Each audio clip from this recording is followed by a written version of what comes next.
Martina is a 42-year-old female living with chronic fatigue syndrome.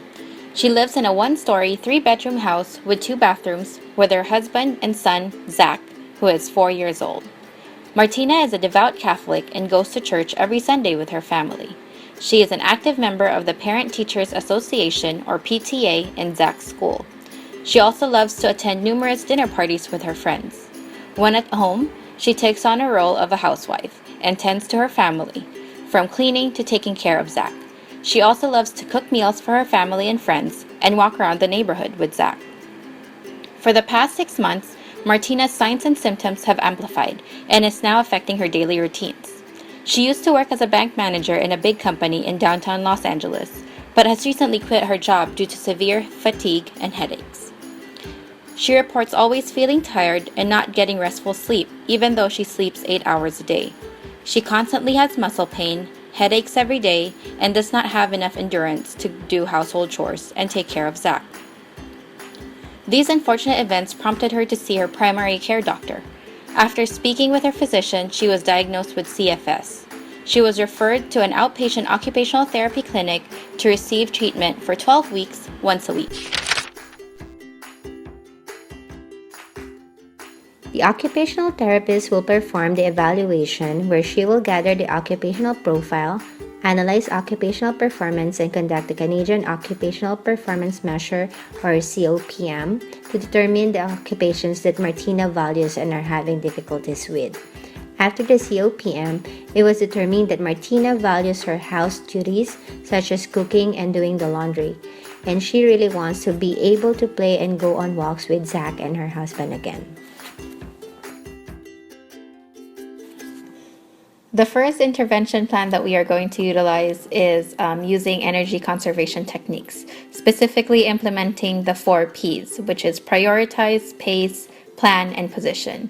First is prioritize. Decide on activities or tasks that needs to be completed today or in a later date or time. Use a calendar to determine what needs to be done today, this week, or this month, and do the most important task first. Second, plan. Plan activities and include rest breaks. Gather all supplies needed before doing an activity. Ask for help when needed so you are not exhausting yourself. Utilize electronic appliances to decrease physical exertion. Third is position. Proper positioning and posture, such as sitting in an upright position in a chair with a 90-90 angle, pelvic anteriorly tilted, and feet flat on the ground.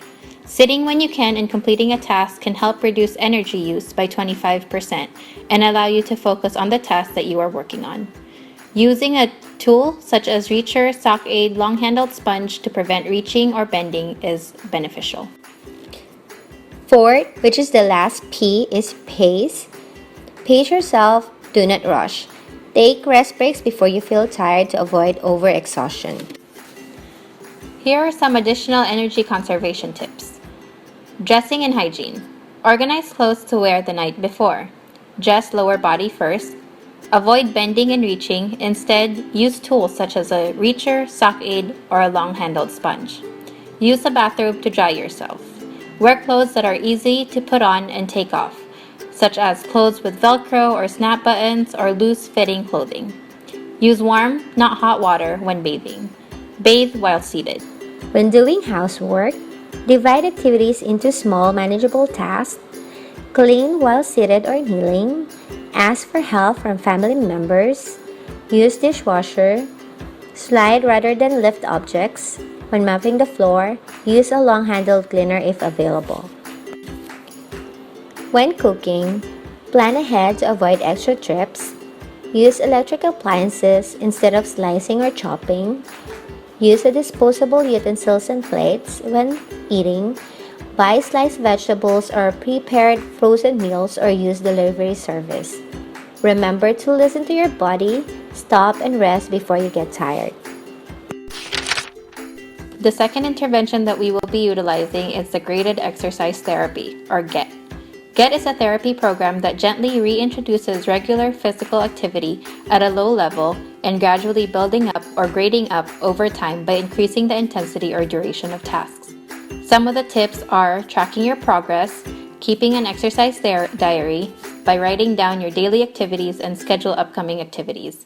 Make goals, write feelings, and be proud of your accomplishments. Don't push yourself too hard. Take a day off when you deserve it. And make exercise positive and fun, and even include your family. Pick a physical activity that is enjoyable, achievable, and something that you can incorporate in your routine. One graded exercise therapy intervention for Martina is playing ball with Zach. Inside the house, while seated with smaller distance about 5 to 8 feet, using a light beach ball for 6 minutes, 3 times a week for 1 week with 1 rest break after 3 minutes. Next is playing catch ball inside the house while standing with a longer distance about 8 to 10 feet, using a medium weight rubber ball for 10 minutes, 3 times a week for 1 week with 1 rest break after 5 minutes. Last is playing catch ball outside the house with longer distance about 10 to 15 feet, using a basketball for 20 minutes, 3 times a week for 1 week with 1 rest break after 10 minutes. The next graded exercise therapy intervention for Martina is walking with Zach. The first week will include walking outside for 1 block with 1 rest break, 3 times a week for 1 week. The following week, it would be walking to the ice cream shop, which is 3 blocks away, with 2 rest breaks, 3 times a week for 1 week. And the last week is walking to a boba shop, 6 blocks away, with 3 rest breaks, 3 times a week for 1 week. Remember to listen to your body, stop and rest before you get tired. Benefits of graded exercise therapy intervention are increased strength, making daily tasks easier, build endurance so she can walk further, improve flexibility and balance, allowing joints to move more easily, and improving ability to fight infections, improving sleep quality, concentration, well-being, mood, confidence, self-esteem, and social activity. Martina will have a total of 12 occupational therapy sessions once a week. On top of the attainment of the 3 long-term goals, discharge will be contingent on client's subjective and objective improvement. After client psychological and physiological needs are addressed holistically through interventions, client's improvement in mental health, well-being, and overall quality of life will be determined. Outcome measures were utilized to gather baseline data during the evaluation. Specifically, the COPM will be re-administered to determine pre- and post changes, if applicable. The re-administration of COPM will assess if there is a 2-point significant change in the performance and satisfaction of the 3 occupations noted above. Considerations for further referrals will also be evaluated.